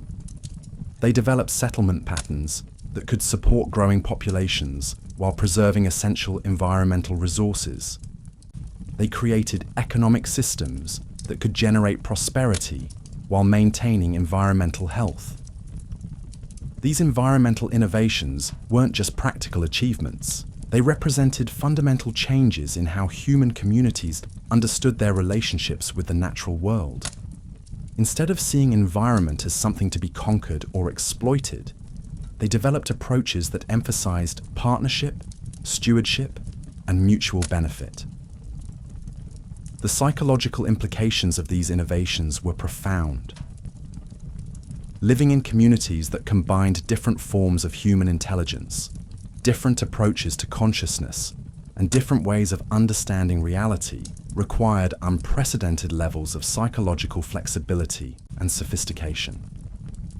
Hybrid individuals had to develop identity systems that could integrate different aspects of their heritage while maintaining personal coherence and social functionality.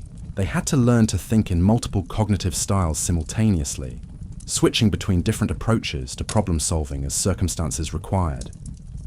They developed the first systematic approaches to mental health, recognizing that psychological well-being required not just individual adjustment, but community support for cognitive diversity and personal development. They created therapeutic techniques that could help individuals integrate complex identities while maintaining psychological stability.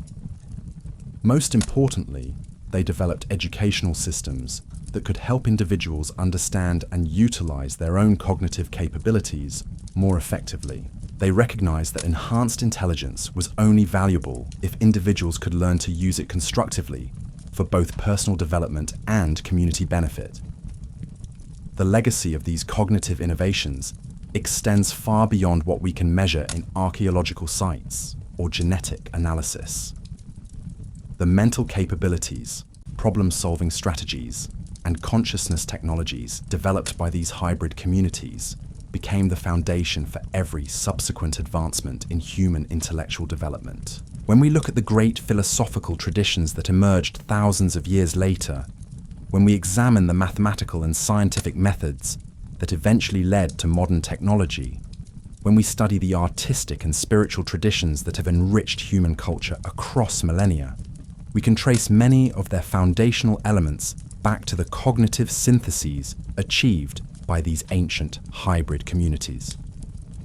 The story of these mental revolutions reminds us that human consciousness itself is not a fixed entity, but an evolving system that continues to develop through interaction, exchange, and creative synthesis. The greatest advances in human thinking have consistently emerged from encounters between different ways of understanding reality, different approaches to problem solving, and different methods for organizing consciousness itself. Today, as we develop artificial intelligence systems, explore the possibilities of human cognitive enhancement, and grapple with questions about the nature of consciousness itself, the story of these ancient cognitive encounters offers both inspiration and practical guidance.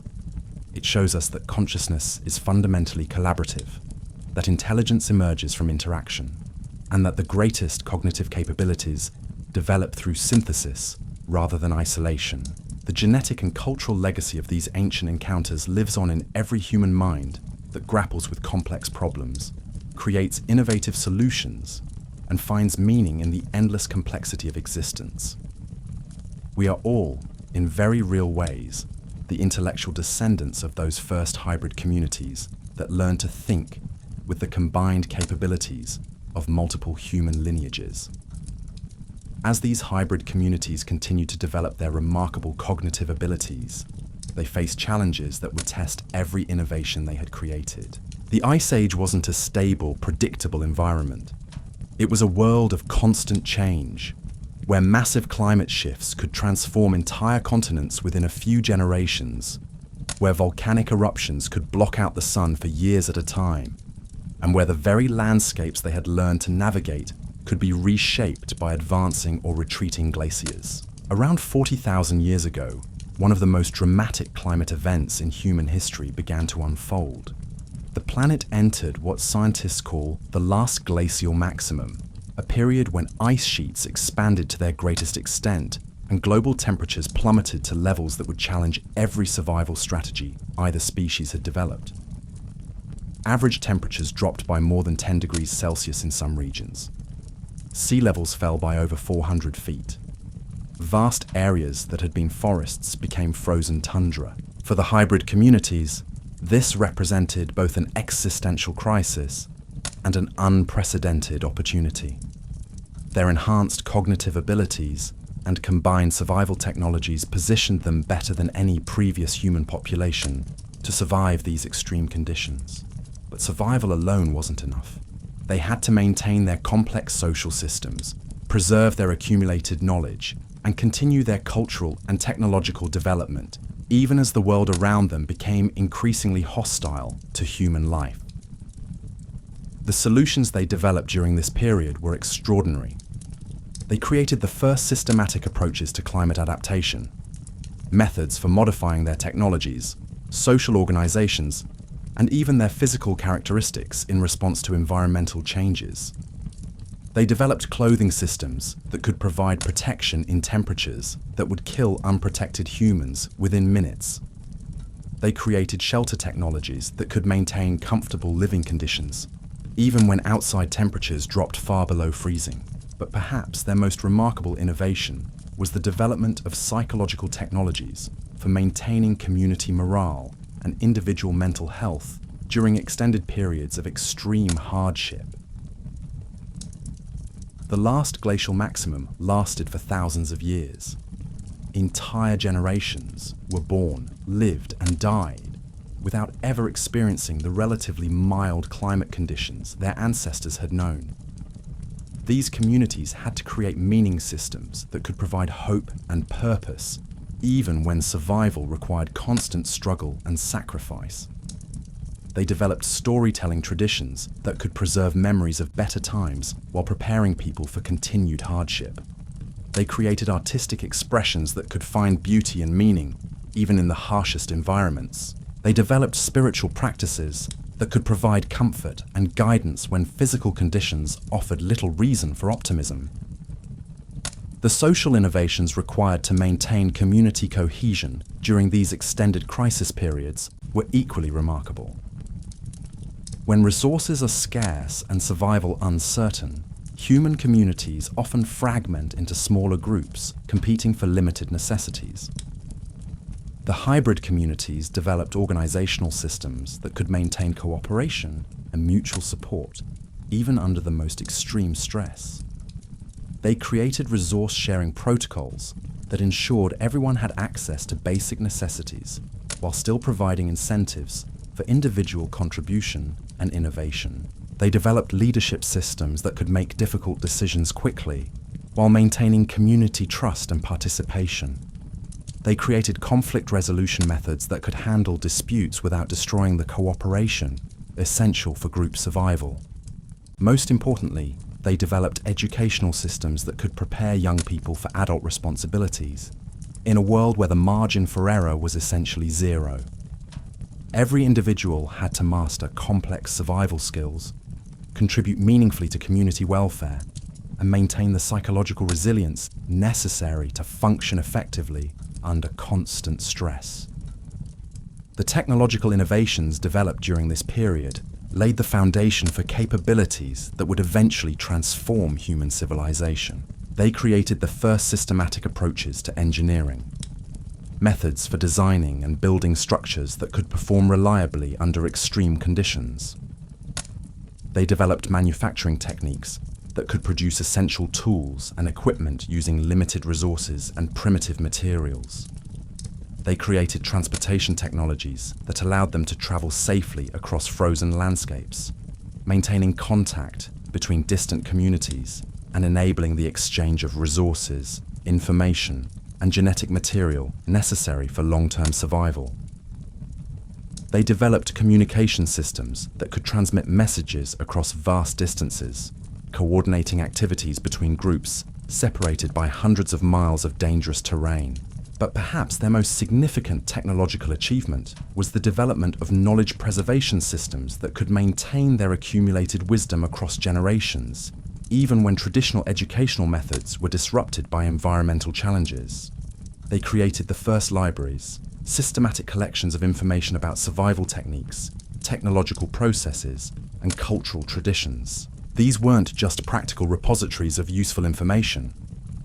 They were comprehensive knowledge systems that could preserve everything these communities had learned about consciousness, cooperation, innovation, and meaning. They understood that their survival depended not just on maintaining their technologies and social organizations, but on preserving the intellectual and spiritual achievements that made their communities worth preserving. The artistic expressions created during this period were unlike anything that had appeared before in human culture. Working with limited materials under extreme conditions, these communities developed aesthetic traditions that could find beauty and meaning in the stark landscapes of the Ice Age world.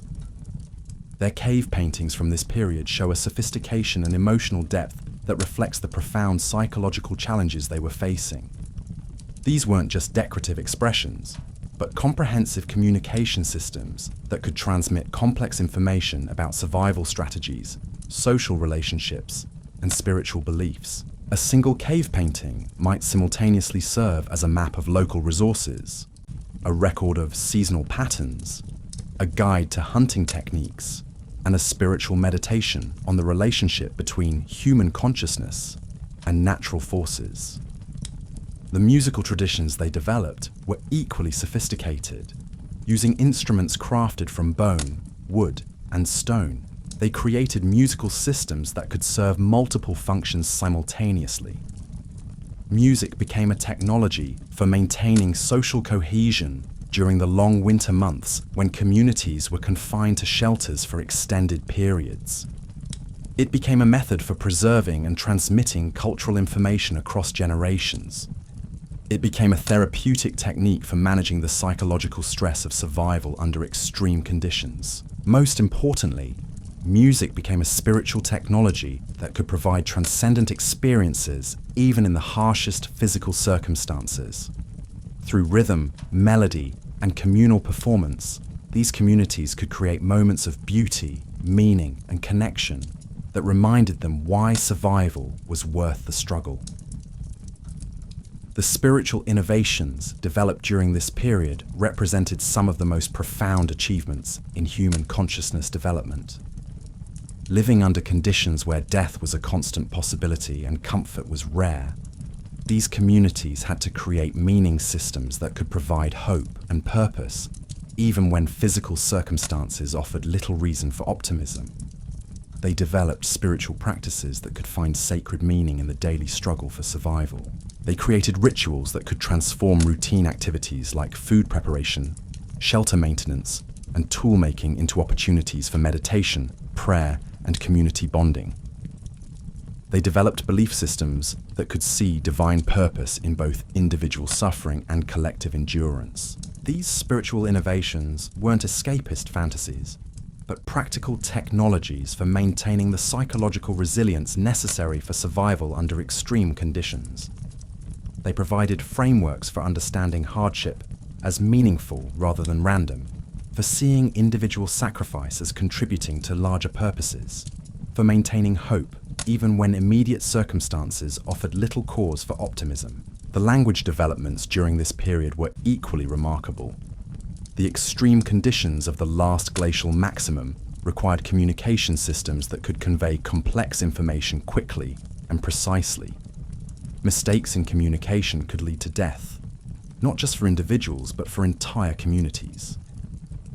These hybrid populations developed linguistic technologies that could handle unprecedented demands for accuracy and efficiency. They created technical vocabularies that could describe survival techniques, environmental conditions, and resource locations with precision that eliminated dangerous ambiguity. They developed narrative structures that could transmit crucial information in forms that were memorable and resistant to distortion across multiple retellings.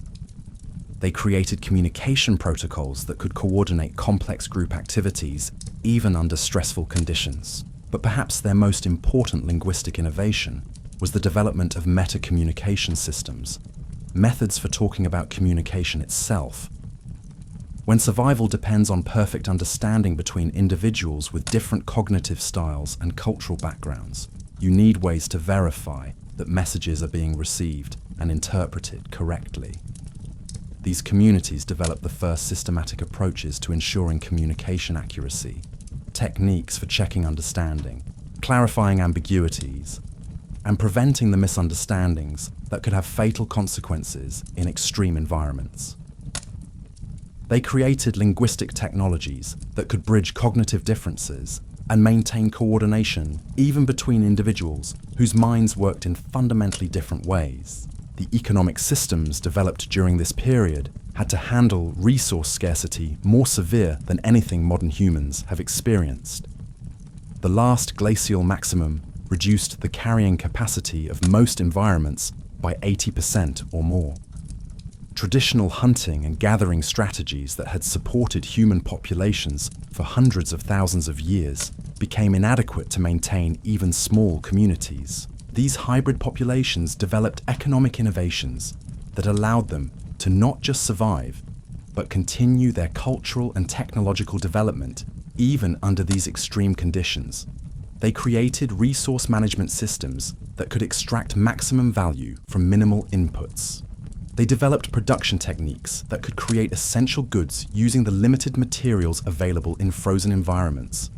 They created distribution systems that could ensure fair access to resources, while maintaining incentives for individual contribution and innovation.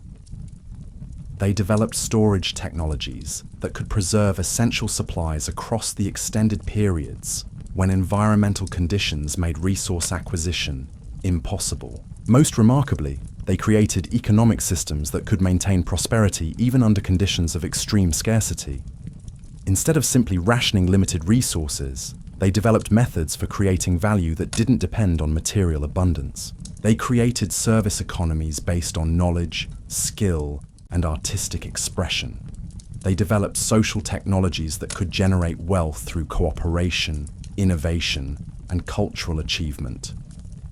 The medical knowledge developed during this period combined practical necessity with scientific innovation.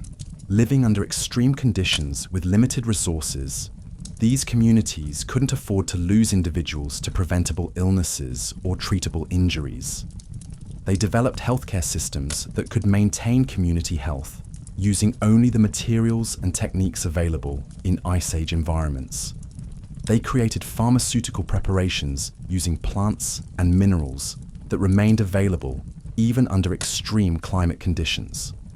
They developed surgical techniques that could treat serious injuries and illnesses without access to modern medical equipment. They created preventive healthcare strategies that could maintain community health while minimizing resource consumption. But perhaps their most important medical innovation was the development of psychological healthcare systems that could maintain mental health under conditions of constant stress and uncertainty. They understood that physical health was inseparable from psychological well-being and developed therapeutic techniques that could address both simultaneously. They created community support systems that could provide emotional assistance to individuals struggling with the psychological demands of survival under extreme conditions. They developed stress management techniques that could help people maintain mental clarity and emotional stability, even when facing life-threatening challenges daily. The military innovations developed during this period reflected the unique security challenges faced by communities living under extreme environmental conditions. Traditional warfare strategies became inadequate when survival itself required all available energy and resources. These hybrid populations developed security systems that could provide protection while minimizing resource consumption and community disruption. They created defensive strategies that utilized environmental conditions rather than fighting against them. They developed camouflage and concealment techniques that could make communities effectively invisible to potential threats. They created early warning systems that could detect dangers before they became immediate threats. But perhaps their most important security innovation was the development of diplomatic strategies that could prevent conflicts from occurring in the first place. They understood that warfare under extreme environmental conditions was essentially suicidal for all participants. They developed negotiation techniques that could resolve disputes through resource sharing and cooperative problem solving. They created alliance systems that could coordinate security efforts between multiple communities while respecting each group's autonomy and cultural identity. They developed intelligence networks that could provide early warning about potential threats while facilitating communication and cooperation between distant groups. The educational innovations required to prepare young people for survival in these extreme conditions were unprecedented in their sophistication and intensity. Every child had to master complex survival skills, contribute meaningfully to community welfare from an early age, and develop the psychological resilience necessary to function effectively under constant stress. These communities created educational systems that could provide comprehensive preparation for adult responsibilities, while also preserving and transmitting their accumulated cultural knowledge. They developed teaching techniques that could convey complex information efficiently, while ensuring that crucial knowledge was retained accurately across generations. They created apprenticeship programs that could provide practical training in essential skills, while also transmitting the cultural values and social knowledge necessary for community participation. They developed assessment methods that could identify individual strengths and capabilities, while ensuring that everyone mastered the basic competencies necessary for survival. Most importantly, they created educational philosophies that could prepare individuals for lives of constant adaptation and innovation. Instead of simply transmitting existing knowledge, they developed learning systems that could enhance cognitive capabilities themselves, preparing people to create new solutions to unprecedented challenges. The environmental innovations developed during this period represented some of the most sophisticated approaches to human-environment interaction in history. Living in landscapes that were actively hostile to human life, these communities had to develop ways of working with natural systems that could provide for their needs, while respecting the limits imposed by extreme conditions. They created settlement strategies that could utilize microclimates and natural shelters while minimizing their impact on fragile ecosystems. They developed resource extraction techniques that could obtain essential materials without destroying the sources they depended on for long-term survival. They created waste management systems that could maintain sanitary conditions while returning nutrients to natural systems. But perhaps their most remarkable environmental achievement was the development of conservation strategies that could maintain biodiversity, even under conditions where most species were struggling to survive. They understood that their own survival ultimately depended on maintaining the health of the ecosystems they inhabited. They created hunting protocols that could provide necessary protein while ensuring that prey populations remained stable across multiple generations. They developed plant management techniques that could encourage the growth of useful species while maintaining the overall health of plant communities. They created habitat protection strategies that could preserve essential ecosystem functions while allowing for human utilization. The psychological innovations developed during this period address challenges that go to the very core of human consciousness. Living under conditions where survival was uncertain and comfort was rare, individuals had to develop mental frameworks that could maintain hope, purpose, and identity, even when external circumstances provided little support for positive emotions. These communities developed the first systematic approaches to mental health that recognize psychological well-being as essential for individual survival and community success. They created therapeutic techniques that could help individuals process trauma, manage stress, and maintain emotional stability under extreme conditions. They developed meditation and mindfulness practices that could provide psychological refuge, even in the harshest physical circumstances. They created visualization techniques that could maintain hope and motivation by helping people imagine better futures, even when immediate conditions offered little cause for optimism. Most importantly, they developed identity technologies that could help individuals maintain a sense of self-worth and purpose, even when survival required constant sacrifice and compromise. They created meaning systems that could find value in suffering, purpose in struggle, and dignity in endurance. As we trace the remarkable journey of these ancient hybrid communities through the last glacial maximum, we begin to understand that their story represents far more than just survival against impossible odds. It represents the emergence of human consciousness as we know it today, the development of the cognitive, social, and spiritual technologies that would eventually enable our species to transform the entire planet. The innovations they developed under the most extreme conditions in human history became the foundation for every subsequent advancement in human civilization. The problem-solving strategies they created, the social organizations they developed, the meaning systems they constructed, all of these achievements became part of the genetic and cultural heritage that we carry forward today. Their story reminds us that human potential is most fully realized not in comfort and security, but in the creative response to overwhelming challenges. The greatest achievements in human history have consistently emerged from communities that refused to accept limitations, that found ways to transform obstacles into opportunities, and that discovered meaning and purpose in the very act of transcending what seemed impossible.